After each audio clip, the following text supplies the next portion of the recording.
All right, thanks for joining us. So Vail Christian boys basketball hit the hardwood against Caprock Academy, and they were on the hunt for their third win of the Newman era.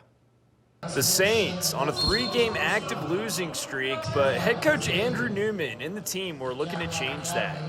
First quarter, Caprock Academy moving the ball around the court until it finds its way to Jace Templeton, who makes a difficult shot drop in from under the basket. Vail Christian now at the rock. Hunter Gilbert drives inside and tosses up the floater, and it drops in for the Saints. Eagles now on the attack, heading down the court. Zach Jordan spinning in the paint, secures the bucket for Caprock Academy. Saints now with the ball. The team captain, Will Newman, catches it on the perimeter and drops one in from 3 to give Vail Christian an early lead. The Saints will start to feel themselves from range as Newman connects with Wyatt Fisher, who knocks down another triple for Vail Christian. Caprock Academy will get an easy one off the glass from Templeton, but Newman will answer on the other end for the Saints as he banks this one off the glass. The Saints will not go away though, as Jordan gets this one to go off the glass for Caprock Academy, making it look easy as he was able to go right to the basket. The Saints will then commit a costly turnover as Alex Spinu picks off Ryan Romanin and goes coast to coast for the Eagles layup. Vail Christian starting to slip late in the second quarter against Caprock Academy as Reed Struwe goes right to the basket for another Eagles 2 points. Justin Swank enters the game for the Eagles, and he knocks down the triple to take the lead in the second quarter for Caprock Academy.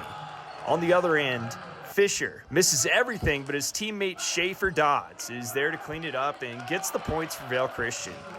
Caprock Academy now driving down court with Swank. He misses, but it's cleaned up by Corwin Watts, who earns a trip to the line. Caprock Academy would take a 23-20 lead into the locker room at halftime, but the Saints would come out in the second half and get the job done. Vail Christian handles Caprock Academy 59-39 and improves to 3-5 on the season. Head coach of Vail Christian boys basketball, Andrew Newman, is new at the helm this year, and we spoke with him. So here's our conversation with the new head coach of Vail Christian boys basketball. So we're with the new head coach of Vail Christian basketball, Andrew Newman. And Coach, you got a new season in front of you. What's kind of the expectation there? Well, it's really hard to say right now. We're a very green, very young team, but we're super excited. A lot of great kids, a lot of work ethic going on, a lot of effort going in, so we'll see what happens. Okay, and I was telling you this earlier when we were chatting just a minute ago, but you know, you guys may be a newer team, but it seems like the chemistry is already there. Do you feel like you guys already kind of have that camaraderie on the team? Yeah, for sure. A couple of the seniors in particular are doing a great job leading us, so they're building that chemistry from the top down, and then the younger guys in each of those classes, there's a couple kids that are really leading their classes, so I'm really happy to see this early in the season, this kind of chemistry. Okay, in what ways will those seniors come together? You mentioned you have 3, Jack Pryor, Will Newman. How do you think those guys are going to kind of come together and lead this team this season? Well, they're going to have to really put in a lot of effort on the court, probably getting a lot of minutes out there. Hopefully everybody stays healthy, but it's more their leadership off the court that matters. They're doing a great job really leading these guys and building that chemistry, especially encouraging the younger guys. You know, when you're new to high school basketball or it's your first time on varsity, there's a lot you got to learn. There's a huge learning curve, and those guys are doing a great job encouraging the younger players. And you may be new to the head coaching role, taking over the helm of this Vail Christian program, but you're not new to the team by any standard. You've been here 2 years, got the torch passed over you from Coach Coons. What was that moment like to be kind of handed the role of this program that's been successful in his 23 years here, to be that guy that he wanted to take over the helm? Yeah, that was a huge honor. Really grateful for everything that he's done for this school and for this program. And like you said, 23 years, he's built a winning culture, a winning program, a great chemistry. We're going to be keeping a lot of things that he did and just try to build on the great foundation he's already created. Okay, and you mentioned, you know, not a lot's going to change. That winning culture is hopefully going to stick around too with you at the helm, but what things may change under your leadership? We're going to keep trying to maintain a pretty high tempo. You know, this valley is a valley that has a lot of great athletes. We've got a lot of great athletes on this team, so can work really hard to keep pushing the tempo and you know, really working to have a high character team that in everything we do, we're trying to reflect the values of this school. Okay, and you mentioned you got a scrimmage with Battle Mountain coming up. Obviously, that's an exhibition game against, you know, another Valley team, so you probably want to do pretty well in that matchup, but what kind of makes that a good game from y'all, how you show up against Battle Mountain? Well, it's going to be interesting because we're only going to have about 6 practices with this green group of guys before we hit that scrimmage. So we're still learning each other's names, let alone all the offenses, defenses. So a lot of it's just going to be going out there and playing good basketball. It is fun, though, to be playing inter-valley teams. A lot of these guys play together in the off season, so they all know each other. And so what's really fun is those friendships, knowing the coaches, knowing the guys, the friendships off the court, and then you get on the court, all of a sudden, game's on. It's competition. And even though in a scrimmage, you're not supposed to keep score, I can promise you, every one of our guys, they're going to know the score in their own heads. So we'll have a good time. And speaking about playing, inter-valley teams, you guys play Vail Mountain School twice a year. That's the big rivalry in this valley for y'all. What's it going to be like, you think, just getting on the court as the head coach of this team and playing them this year for your first time at the home? Yeah, this year we're going to be playing them at their gym. Their gym is always packed. It's a tight gym. It'll be a full house, I'm sure. And like you said, it's an in-valley competition, so this should be a really good time. It's going to be a tough game. They always play a tough game. They're a very well-coached team. They're very strategic in the way they play the game, so it's going to be a really tough game for sure. How have you kind of grown to appreciate this rivalry between Vail Christian and Vail Mountain School in your 2 years prior to taking over this team? Well, it's always one of the games we have circled on our calendar, and I'm sure they do as well. It's just a good time. I mean, off the court, you want to be able to say you won that game this year, so they'll have a great program. They always have a great program. Hopefully we'll be strong as well, and it should be a really tight game.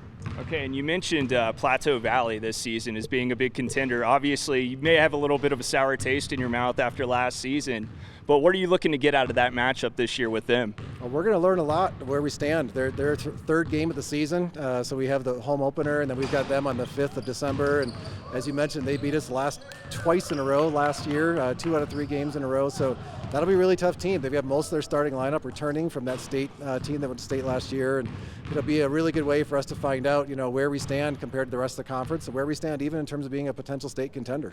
Mm-hmm. And this may be the hardest question I ask you all day, but if you could just narrow it down, what do you think you're looking forward to the most in this new season? Wow. I just honestly enjoy being on the court with these guys. I mean, it's an awesome group of guys. I've mentioned I grew up in a gym basically with my dad being a coach, and so the chance just to be in the gym with a great group of guys, obviously the competition, doing a little bit of mentoring along the way, and I hope we get a couple wins as well. That'd be great. Awesome. Thanks, Coach. Anything you want to add?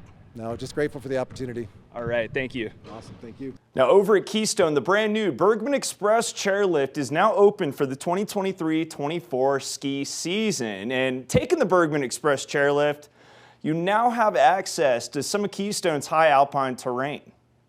Keystone Resort opened the entirety of Bergman Bowl with the new chairlift, allowing guests to explore over 250 acres of high alpine skiing and riding, including one of the nation's highest green trails, 10 Mile. Once terrain in Erickson Bowl opens, the total acreage accessed by the new chairlift will be about 555 acres. While Bergman and Erickson Bowls have previously been open for hike to skiing and riding access at the resort, much of Keystone's hike to bowl terrain has largely gone underutilized. For the first time ever now, both Bergman and Erickson Bowls are accessible by lift to a variety of skiers and riders at the resort.